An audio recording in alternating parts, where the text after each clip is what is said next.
주의 옷 벗긴 후에 주님 몸이 빛일러내 귀중한 그 몸의 피 나를 위해 흘렸네 그 피로 내 죄 씻었네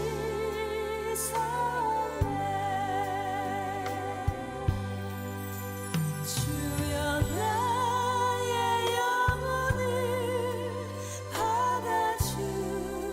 받아주시옵소서 그때 구원을 이루셨네 마지막 귀한 방울 나를 위해 흘렸네 그 피로 내 죄 씻었네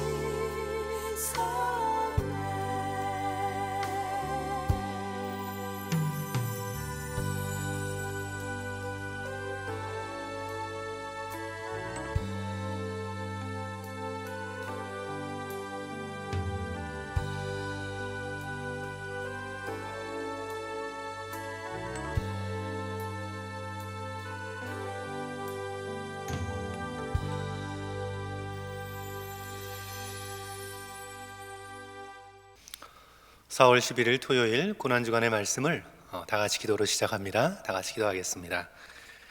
하나님 아버지 감사합니다. 우리 인류 역사에 가장 길었던 이 일주일, 하나님의 본체시며 하나님의 아들이신 예수 그리스도께서 이토록 극심한 고난을 받으신 이 일주일을 저희들 이렇게 기도 가운데 보낼 수 있도록 은혜 주심에 감사합니다.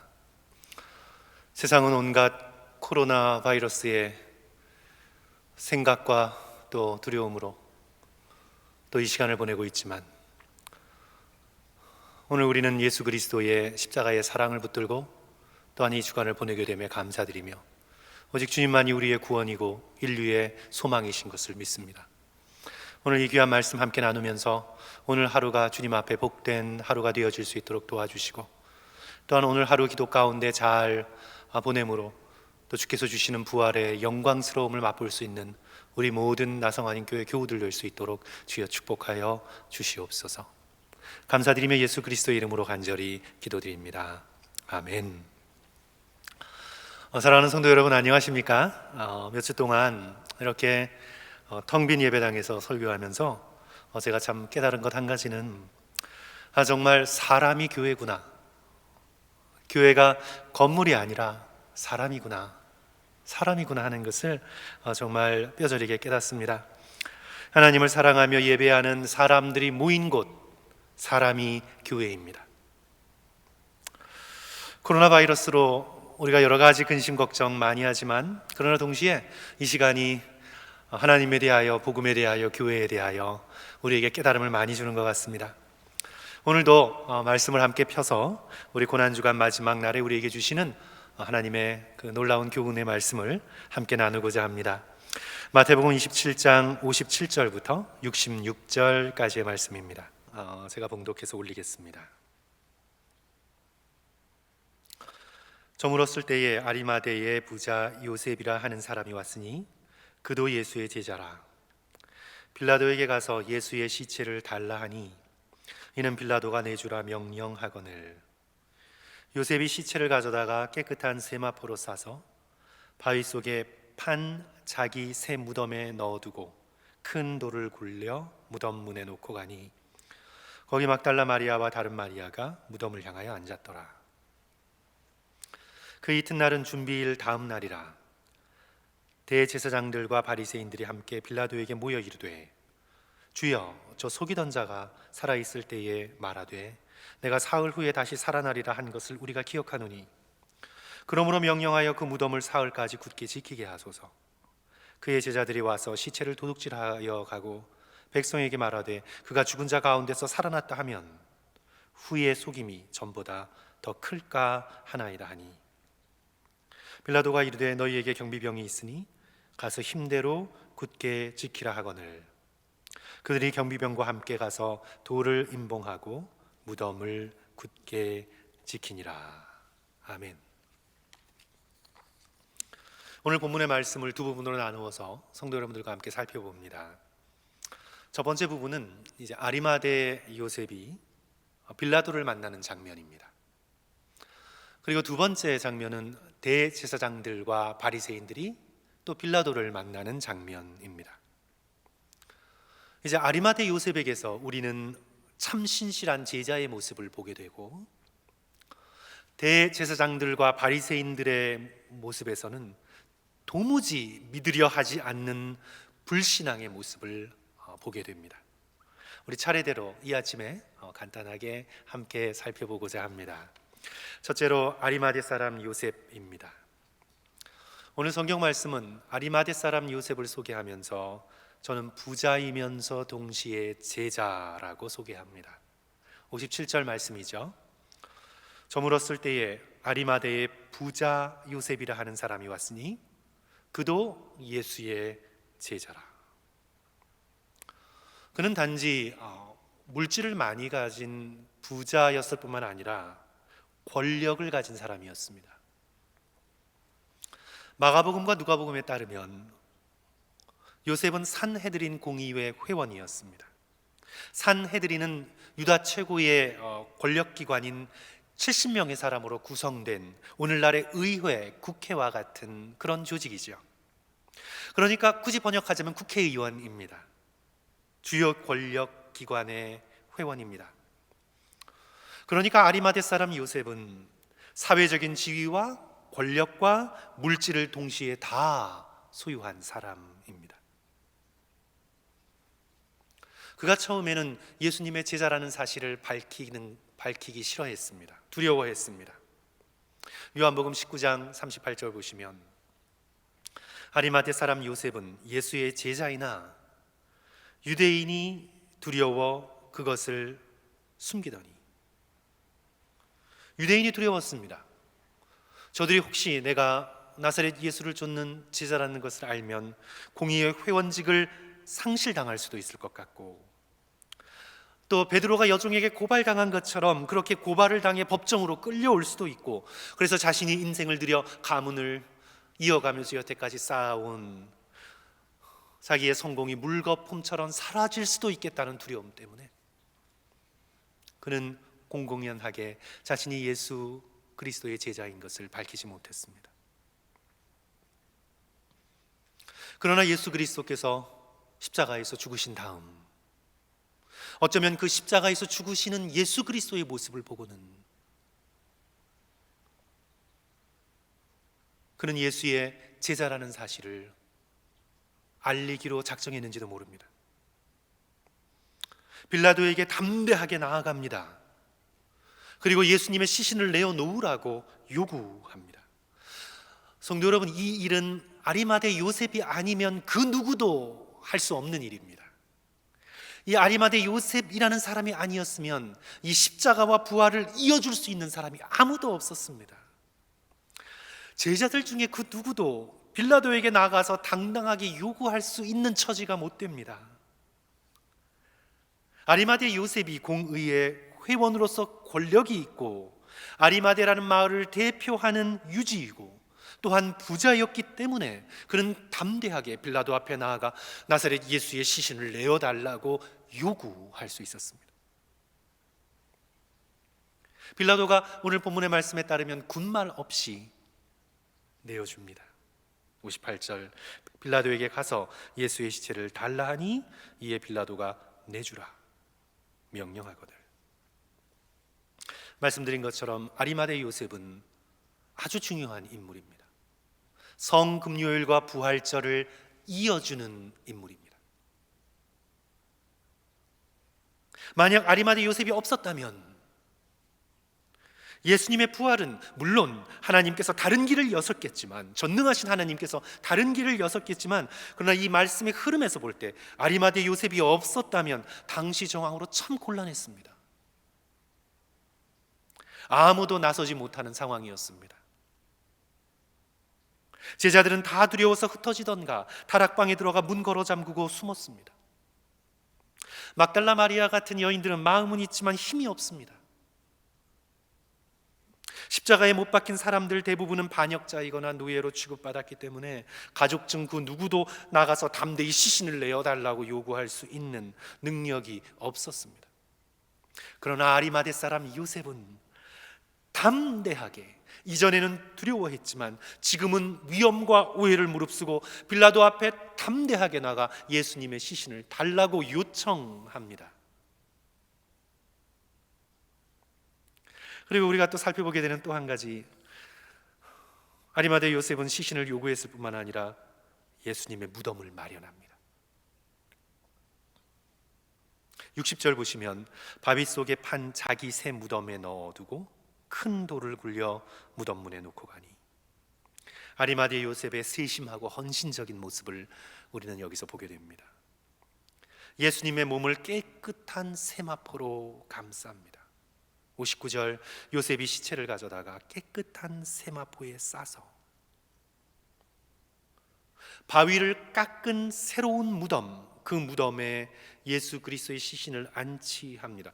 보통 처형당한 반역자나 노예는 그냥 땅에 파묻어 버리거나 아니면 안식일이 가깝지 않으면 그냥 까마귀가 쪼아먹든지 독수리가 쪼아먹든지 밑에서는 하이에나가 달려들어 뜯어먹든지 상관없이 그냥 내버려 두는 것이 보통 관리인데, 바로 이 아리마대 요셉의 헌신으로 인해서 예수 그리스도의 시신은 하나도 훼손되지 않고 바위로 깎은 새 무덤, 락카툼, 바위를 깎아서 만든 무덤, 부자들만이 소유할 수 있는 그 무덤에 안치됩니다. 그것도 한 번도 사용하지 않은 새로운 무덤에 누이시게 됩니다. 이 아리마대 요셉의 헌신으로 그 묘실이 부자와 함께 되었도다는 이사야 53장의 말씀이 이루어지게 됩니다. 아리마대 요셉은 하나님의 예언의 말씀이 이루어지는 일에 쓰임받았던 복된 사람임을 우리는 보게 되죠. 또 큰 돌을 굴려서 무덤 입구를 막아 놓았습니다. 카요리 같은 들개가 침입하여 시신을 훼손하지 않도록 아리마대 요셉은 예수님의 시신을 요구하고 안치하고 보존함으로 인하여 부활절을 준비하게 됩니다. 놀라운 인물입니다. 요셉은 자신의 것을 희생하는 헌신과 아무도 나서지 못할 때 나서는 용기로 예수 그리스도의 부활을 준비합니다. 그가 부활을 믿었다는 것은 아닙니다. 아무도 예수님의 부활에 대한 말씀을 부활하신 예수님께서 직접 나타나기 전까지 믿었던 사람은 없습니다. 하지만 그의 희생과 헌신으로 부활을 준비하는 결정적인 역할을 그가 담당하게 됩니다. 오늘 이 아리마대 요셉의 모습에서 우리는 참 제자의 모습을 보게 되지요. 우리가 예수님의 참 제자로서 인생을 살아가게 될 때 우리는 처음에는 두려워서 뒤로 물러설 수 있습니다. 처음에는 두려워서 주저할 수 있습니다. 처음에는 내가 가진 것에 손익을 따지면서 인간적인 두려움 속에서 우리는 주저하며 머뭇거릴 수 있지만, 그러나 결국에는 나서는 용기, 손해를 감수하는 희생으로서 주님을 섬길 수밖에 없습니다. 우리는 아리마대 요셉에게서 부활을 준비하는 신실한 제자의 모습을 배우게 됩니다. 그리고 우리 마음속에 아리마대 요셉과 같이 주님을 사랑하고 섬기기를 소원하는 마음을 품게 되는 것이죠. 이제 오늘 본문이 또 우리에게 보여주는 두 번째 장면은 대제사장들과 바리새인들입니다. 이들은 십자가 이전에도 사탄의 도구이더니 십자가 이후에도 부활절을 방해하는 사탄의 도구가 됩니다. 예수님의 십자가 이전에도 그 이후에도 이들은 하나님의 복음을 방해합니다. 제자들이 예수님의 시신을 도둑질할 것이다, 도둑질할 수도 있다고 그들은 그렇게 생각합니다. 이것은 초대교회 상황을 정확하게 반영하는 그런 말씀이지요. 예수 그리스도께서 부활하셨다고 전파하는 제자들, 그로 인해서 예수 그리스도의 부활의 능력을 체험하는 많은 사람들이 점점 늘어나자 유대인들은 거짓 소문을 퍼뜨리기 시작합니다. 제자들이 훔쳐간 거라고, 시신을 훔쳐가 놓고 부활했다고 거짓말하는 것이라고 예수 그리스도의 복음이 전파되지 못하도록 십자가 이전에도 방해했고 십자가 이후에도 예수 그리스도의 부활의 기쁜 소식을 방해합니다. 조작된 거라고, 저들이 훔쳐가 놓았다고, 다시 살았다고 속이는 거라고, 믿지 말라고. 그리하여 성도 여러분, 오늘날까지 도둑설이 있습니다. 부활이 터무니없는 것이라고, 그 도둑 맞은 거라고. 다빈치 코드와 같은 소설로 유명해진 댄 브라운 같은 사람도 이 도둑설과 기절설을 합쳐서 예수 그리스도께서 무덤에서 깨어나 제자들과 함께, 그것도 막달라 마리아와 함께 저 유럽 쪽에 가서 결혼해서 아이를 낳고 그렇게 살았다고, 많은 사람들을 복음에서 돌이키게 하는 어리석은 행위를 계속해서 해나가고 있죠. 그럼 우리가 조금만 생각해 보면 알 수 있습니다. 성도 여러분, 예수님의 제자들의 이 갑작스러운 변화는 부활하신 예수 그리스도를 체험한 이 체험이 없이는 불가능합니다. 그들은 겁쟁이에서 갑작스럽게 순교자가 되었습니다. 그 누구도 자기가 훔쳐가 놓고 자기가 만든 거짓말을 위하여 고문을 견디며 목숨을 버리지 않습니다. 예수님의 동생 야고보는 순교했습니다. 형이 부활했다고 거짓말로 조작하고 예수 그리스도가 부활하신 하나님의 아들이심을 선포하면서 모진 고문을 견디고 순교를 했다? 이해할 수 없습니다. 그렇지 않습니다. 제자들은 부활하신 예수 그리스도를 만나고 자신의 목숨이 하나도 아깝지 않았습니다. 부활하신 예수 그리스도의 그 영광스러운 모습 속에 자기들이 변하여 얻게 될 영생의 소망으로 그들은 가득 찼습니다. 세상은 어떻게든 오늘날에도 과학이라는 이름을 빌어서 예수님의 부활을 거짓으로 몰고 가고자 노력합니다. 헛된 노력입니다. 오늘 66절 65절 보시면 성도 여러분, 이 빌라도의 이 말이 정말 우습습니다. 빌라도가 이르되 너희에게 경비병이 있으니 가서 힘대로 굳게 지키라. 경비병과 함께 가서 돌을 임봉하고 무덤을 굳게 지키니라. 성도 여러분, 빌라도의 이 말이 너무 우습습니다. 굳게 지켜라, 힘써 굳게 지켜라. 뭘 지키라는 말입니까? 예수님께서 부활하지 못하도록 경비병이 칼과 창을 들고 지키라는 말입니까?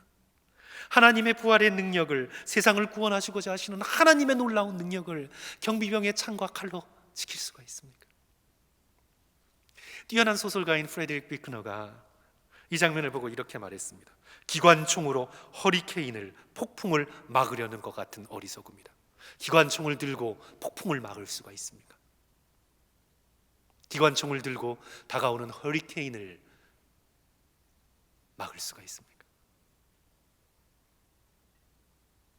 세상에 아무리 과학을 동원하고 그럴싸한 여러 거짓 이론들을 동원해도 예수께서 죽음을 이기시고 부활하셨다는 이 놀라운 사실을, 이 진리를 결코 막을 수 없습니다.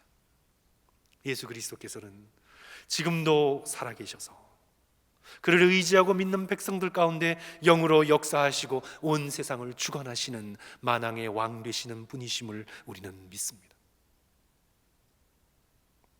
사랑하는 성도 여러분, 오늘 이 본문의 말씀을 저희들 함께 이 아침에 묵상하면서 오늘 아침 다시 한번 아리마대 요셉처럼 용기와 헌신으로 다가올 부활을 준비하는 참 제자가 되시기를 주님의 이름으로 간절히 축원합니다. 세상의 온갖 불신앙에도 불구하고 예수 그리스도께서 부활하셔서 다시 사셨음을 믿는 믿음의 백성들이 되시기를 다시 한번 간절히 축원합니다. 성도 여러분, 기도하겠습니다. 기도 제목 4가지를 성도 여러분들께 오늘 드립니다. 첫째로, 예수 그리스도를 위하여 담대하게 나서고 자신의 것을 희생하여 헌신한 아리마대 요셉과 같은 참 제자가 되도록 기도하십시오.